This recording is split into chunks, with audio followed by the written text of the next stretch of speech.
Good morning. I'm Caitlin with Wiregrass Daily News, and I'm here with Mr. Todd and Mr. David. We are here to talk about a very exciting event coming up this weekend. The cemetery, a walk in history, and it's a cemetery tour in Columbia. Good morning, gentlemen. Thank you Good for joining morning. Good me. morning. Thank you for having us. Thank you. So let's get started. Okay. My name is David Hunter. I am the historian of the Columbia Historical Society.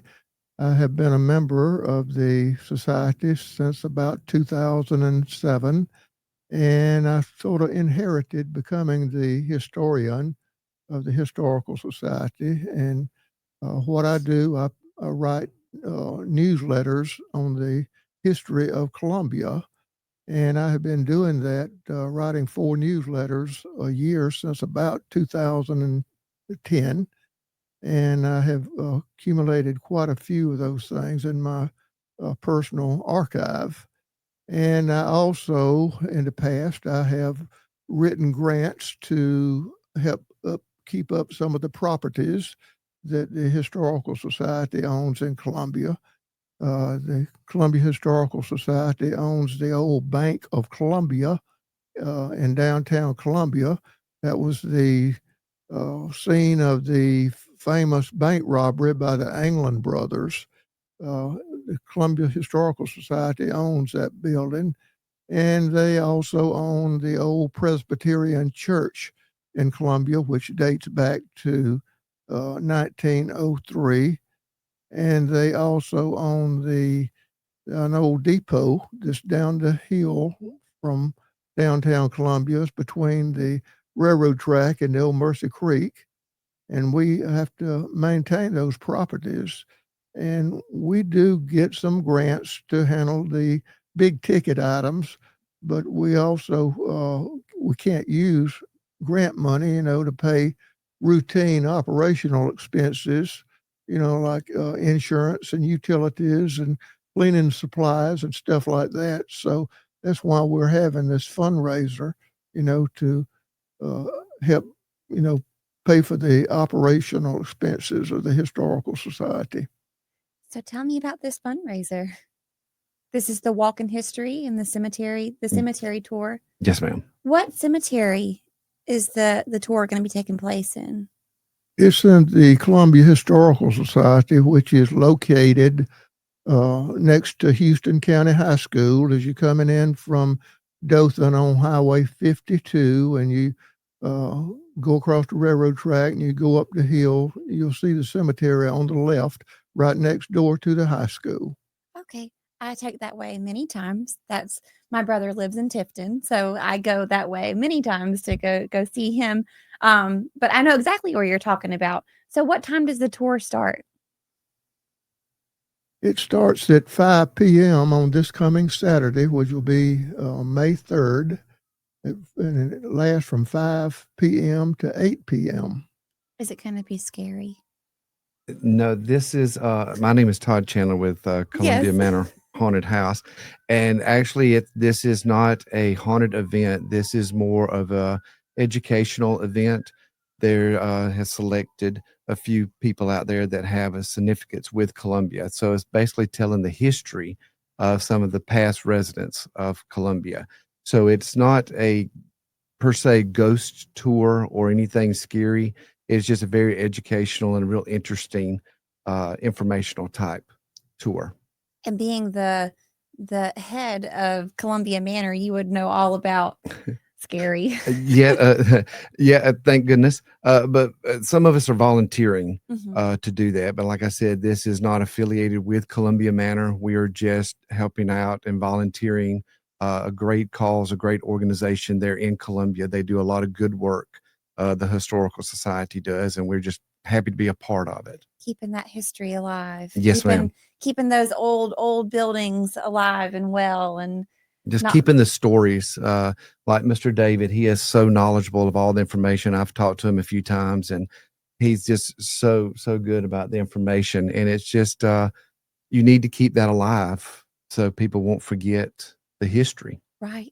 Yeah. And Mr. David, you were telling me a very interesting fact that you know about. Can you tell me about it again? Well, what most people don't know, and this includes probably most of the people even living in Columbia, that where Columbia is now, and I think most people in the Wiregrass area know where Columbia is, about 18 miles east of Dothan.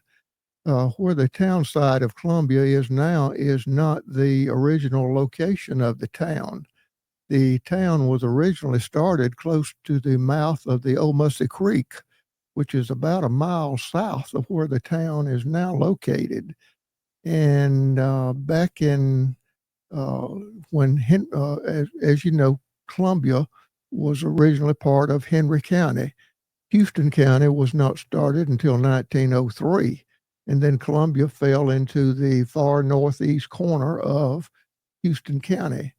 But back in the early 1800s, when Columbia was started, closer to the mouth of the creek, then in December of 1819, Henry County and the state of Alabama was created in December of 1819. I think Henry County is officially one day older than the state of Alabama. And then it took 2 years for Henry County to find them a county courthouse. So an old town called Richmond, which no longer exists, which was located next to where the Dothan Airport is presently located. The town of Richmond became the first county seat of Henry County. And then in 1824, when Dale County, Alabama, was created mainly out of Henry County, which Henry County was a huge, huge county. It took up over 4,000 square miles in southeast Alabama. In 1824, when Dale County was created mainly out of Henry County, that forced Henry County to have to come up with a new county seat because their county seat was at Richmond. And like I said, that was where the Dothan Airport is presently located. Well, it took Henry County authorities 2 years to decide on Columbia becoming the county seat of Henry County, the second county seat. And at that time, Columbia was located, like I mentioned, near the mouth of the Old Mercer Creek.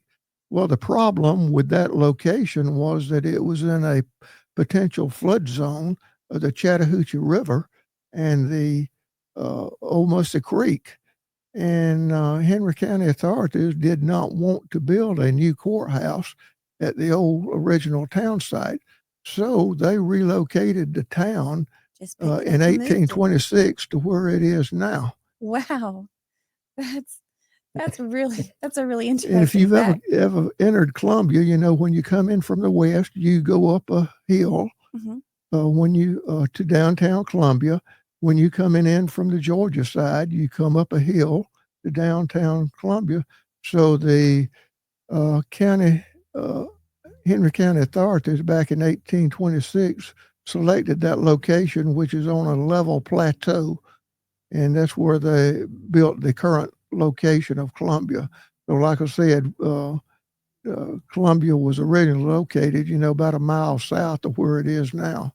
So that's how Columbia got to be where it is now. Wow. And you were saying this morning, that Columbia has influenced other cities around Columbia. Yeah, well, that's true. This is decades after Columbia got its start. Where Ashford is now, the man that established Ashford, Alabama in 1889 was Mr. John T. Davis Jr., who was born and raised in Columbia.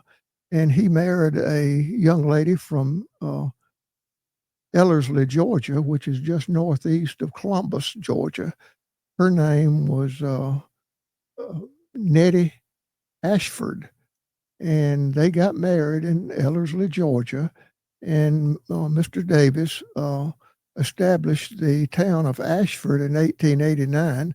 He had advanced knowledge of the route that the Alabama Midland Railroad was going to take. So he goes and buys up all the land in and around where present-day downtown Ashford is. And he started the town of Ashford as a business venture. So Ashford didn't get its start like towns normally, start. Yes. But he is the one that established the town of Ashford in 1889, and he named the town after the maiden name of his wife. And then a few years later, he and his wife moved from Columbia to Columbus, Georgia, and that's where they are buried, in Columbus.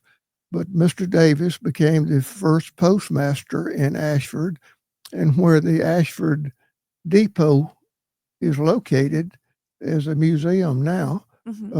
He and his wife, Nettie, donated that property to the Alabama Midland Railroad that built that railroad in 1889. So I'm sort of going off on a tangent. You're okay. Talking about Ashford. You know so much. It's amazing. But even continuing further, there was a railroad decision that was made in Columbia in 1887 that actually gave the town of Dothan, its big time start. Columbia in the 1887 already had a railroad being built to Columbia from southwest Georgia. And that was the Central Railroad that was already coming to Columbia. Columbia had already, promised its railroad business to the Central Railroad. Well, not long after that, the Alabama Midland Railroad, which first came through Dothan, they wanted to come to Columbia, and they wanted to collect $50,000 from every town that they went through. Well, Columbia had to turn down the Alabama Midland Railroad because they were already contracted with the Central Railroad, and the town of Columbia did not need two railroads. Like I said, they had already promised their business to the Central. So Columbia said no to the Alabama Midland Railroad. So the railroad, Alabama Midland, relocated the route of their railroad that went through where Ashford is and Dothan, and it made its way on up toward Montgomery. And that's when Mr. Davis, had advanced knowledge of where that railroad was going to go. But anyhow, the railroad went through Dothan, and there was several men in Dothan that took advantage of that and helped give Dothan its early start. Was when the Alabama Midland Railroad went through Dothan, and the reason that it took that route was because Columbia had turned it down 2 years earlier. So by Columbia turning down the Alabama Midland Railroad, helped to give Dothan its big start.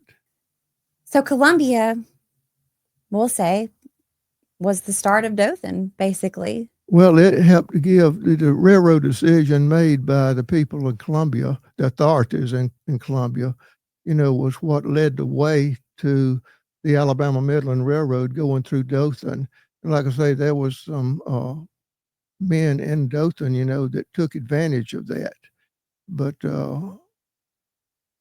that brings up the question, if Columbia had the railroad, with the Central Railroad, this brings up the question, why didn't the town of Columbia grow? Well, a lot of that had to do with the steamboat business. Columbia, being on the Chattahoochee River, had 3 steamboat landings, the upper, middle, and lower landings. And then when the railroads came into southeast Alabama in the late 1880s and early 1890s, that essentially started the end of the steamboat business, and that hurt Columbia badly. And another thing that hurt the town is that, take Dothan, for example. Dothan can grow north, south, east, and west, but Columbia could not grow to the east because of the state line. Right. And the river. And the river, yeah.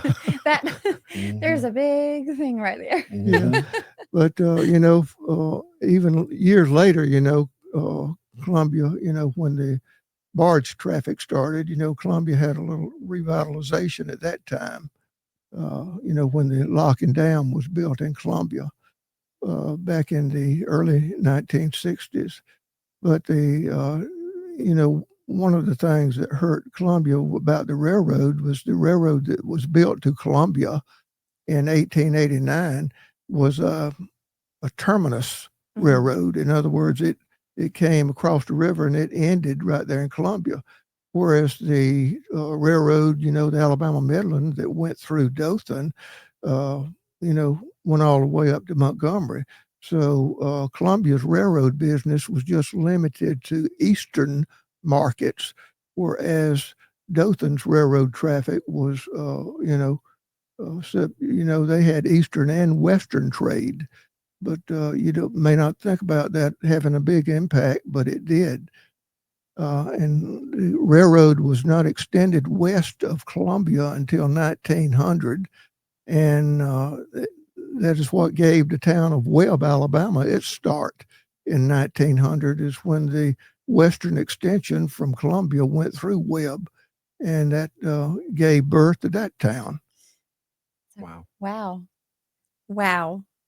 I could sit here and listen to you talk about history about all day, I think.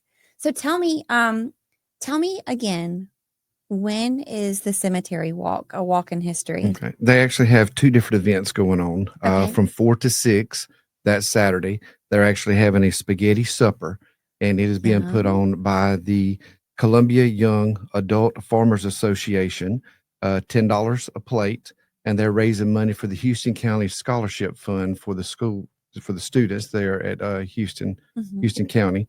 Also, from 5 to 8 is when the cemetery tour will be. It is also $10. And like Mr. David mentioned earlier, the money that will be raised there will go to different projects they're working on there in the town of Columbia. So the first event, the spaghetti supper, it'll fund Houston County School. Well, it's High yes, school. It's going for their scholarship program. Right. And then the cemetery walk in history is going to fund the historical society for Correct. Columbia. Correct. So two different events going on in one day, funding two very important things. Right. And they're right next door to each other. Like Mr. David mentioned, the cemetery is next door to the school. So both of those will be going on, at the same time, right next to each other. Wow. And you can come and listen to Mr. David tell you all about Columbia history. And I'm sure there's going to be some other historians there to talk to as well. But I don't think they're going to know as much as Mr. David knows. I don't think so either. May I talk a little bit about the Columbia Historical Society Museum? Absolutely. In downtown Columbia. That was the old Bank of Columbia. That building itself was actually built in 1912. And there was something that happened there on January the 17th of 1958 at 10 a.m. that morning. What happened? There was 3 Anglin brothers that came in and robbed the bank. And I think most people in the Wiregrass area have heard of the famous escape from Alcatraz, and have probably seen the old Clint Eastwood movie, called Escape from Alcatraz. With 2 of the 3 escapees from Alcatraz in 1962, there were the 2 Anglin brothers and another escapee named Frank Morris. Well, the crime that landed the 2 Anglin brothers in Alcatraz was that they robbed the Bank of Columbia in 1958. And let me mention, while I'm on that subject, let me mention this. Any internet site that you go to that talks about the robbery of the Bank of Columbia, they just about all say that the Anglin brothers used toy guns to rob the Bank of Columbia back in 1958. But when they went on trial, the trial took place right here in Dothan, and they were found guilty. The toy guns were never produced in court. They Were there never. really toy guns, though? I don't think that they were toy guns. I mean, what would they have done walking into a bank, robbing a bank with toy guns? What if somebody had called their bluff? You know, Right. what would they have done then? But anyhow, the Columbia Historical Society had purchased the building and now operates it as a museum. And the actual bank vault that the Anglin brothers robbed is still in that building. Wow. And the museum is open the second Saturday of each month from 10 a.m. to 2 p.m. Central Time. And there is no admission charge, it's free. Wow. And we have some artifacts in there. One of the exhibits that we have is on Captain Callie French. Captain Callie French and her husband moved to Columbia in 1900, and she held the distinction of being the first woman in the United States to have both a steamboat pilot's license and a steamboat captain's license.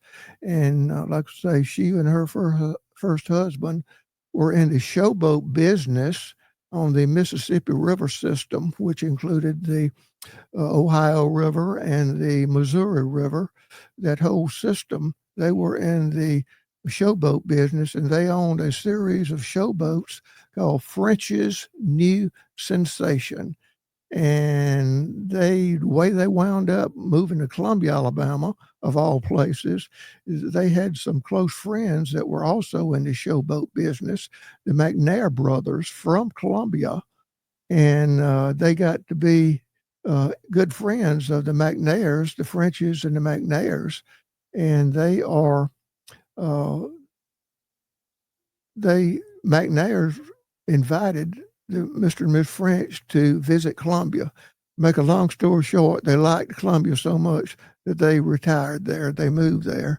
And Mrs. French, who, by the way, is buried in the Columbia Cemetery. I was going to ask, are they buried Yeah, there? Mr. French passed away in when they were visiting in Ohio, so he's buried in Ohio. It was just right more reasonable to bury him up there where he was from rather than bring his body back down to Columbia. But Miss French is buried in Columbia, in the Columbia Cemetery, under her second married name. She remarried after Mr. French passed away. She married Mr. Tomlinson, but they are buried in the Columbia Cemetery. But another distinction that Miss French has, she was named to 2 National Halls of Fame.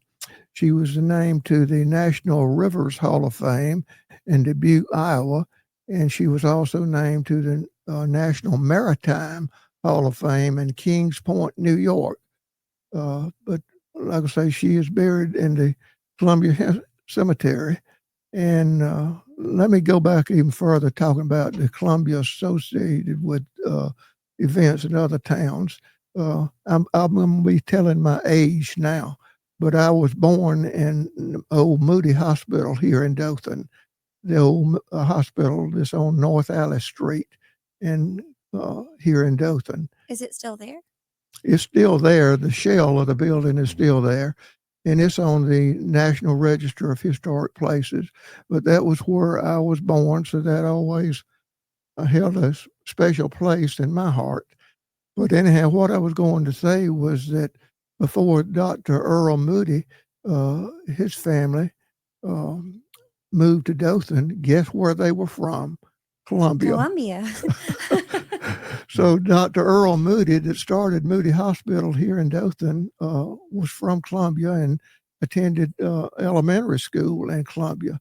His father was also a doctor. His name was Dr. Fleming Isaac Moody. And Dr. Fleming Isaac Moody and his brother Jake Moody owned a general store in Columbia.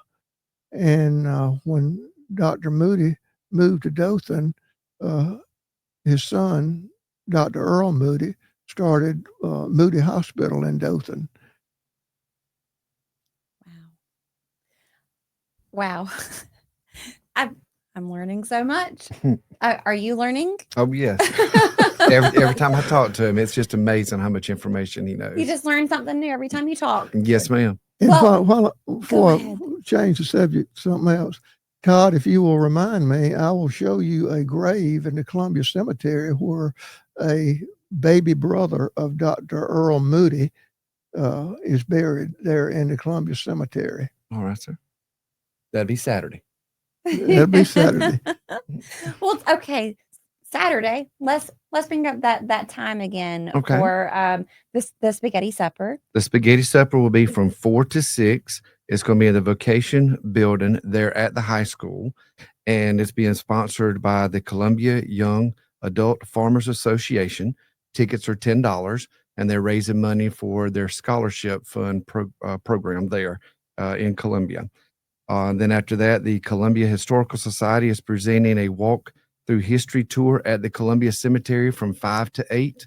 It's $10 a ticket, and their money is going for the projects that they do there in Columbia.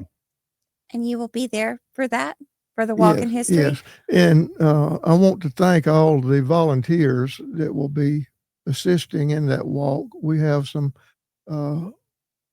folks that belong to the Columbia Manor that will be assisting. And we have some students from next door, Houston County High School, that will be assisting as guides. The Columbia Historical Society membership by itself, wouldn't be able to put that on, without the assistance of the volunteers. Right. But the walk in history, the Columbia Historical Society was doing this back as early as 2010, and then it sort of phased out. But this year, they're starting it back. What is so interesting about this is, like I said earlier, they select some graves. I think they have 10 this year total, and they try to find the relatives of that person. So when you walk up to it, you get the life story of that person told as the person that has passed. And there was 3 that they could not locate family, or family was not available. And that's where we're volunteering. Some people from the haunted house will be portraying those people. And then some of the guys, as Mr. David said, will be volunteers from the school as well as Columbia Manor. So it's very interesting. We have gone to some of these in the past to actually be standing there and learning someone's story while you're actually there. Wow. I don't know why that makes me want to cry for some reason. But may I mention this, that, the Columbia Cemetery where the walk will be held would be the White Cemetery. The African American Cemetery is located just a few blocks from there, and both of those cemetery sites belong to the town of Columbia. But one of the